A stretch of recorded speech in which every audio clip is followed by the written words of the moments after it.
बहुत फोटो उन्हें मिली, लगभग 12 फोटो उन्होंने इकट्ठी कर ली पुरानी, और उसी को हाथ में लेकर बच्ची के स्कूल चले गए और जाकर फोटो दिखाई कि इनमें से कोई फोटो लगा लो।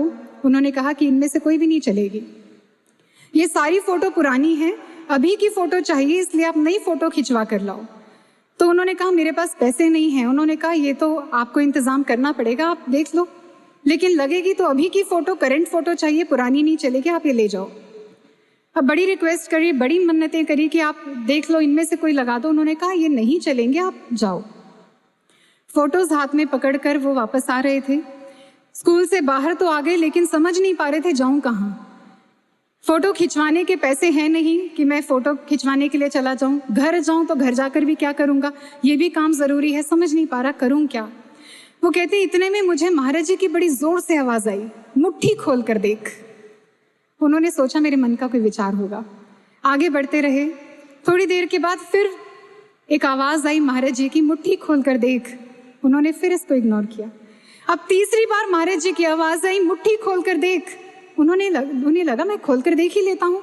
जैसे ही उन्होंने मुट्ठी खोल कर देखा तो सारी फोटोज चेंज हो गई थी, सारी फोटोज बदल गई। वो कहते हैं मेरी खुली आंखों का चमत्कार है ये, मैं विश्वास ही नहीं कर पाया ये क्या हो गया। और मैं कहता हूँ उल्टे पांव मैं वापस दौड़ के गया, स्कूल पहुंचा और जाकर कहा कि ये लो फोटो लगा लो। उन्होंने कहा कि आपके पास थी पहले से ये फोटोज, तो आप पुरानी क्यों दे रहे थे। उन्होंने कहा कि नहीं, ये मेरे पास नहीं थी। तो उन्होंने कहा इतनी जल्दी खिंचवा के आ गए। उन्होंने कहा नहीं, ये खिंचवाई भी नहीं है मैंने, मेरे पास तो पैसे ही नहीं थे खिंचवाने के, ये तो मेरे महाराज जी ने बदल दी।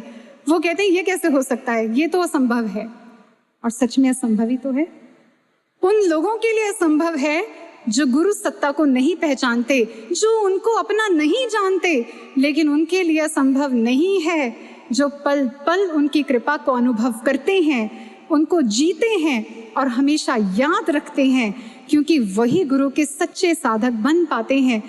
गुरु को अपना हितैषी मानकर उनके चरणों में अपना जीवन अर्पित कर पाते हैं। यही विचारों के साथ, इसी प्रार्थना के साथ कि महाराज जी हमारे मन को भी ऐसा ही समर्पण भाव देना कि किंतु परंतु ना रखते हुए केवल आपके होकर रहें और हर परिस्थिति में आपको ही अपना मीत, अपना सच्चा मित्र संबंधी समझें और आपको प्राप्त करें। बोलिए सद्गुरु श्री आशुतोष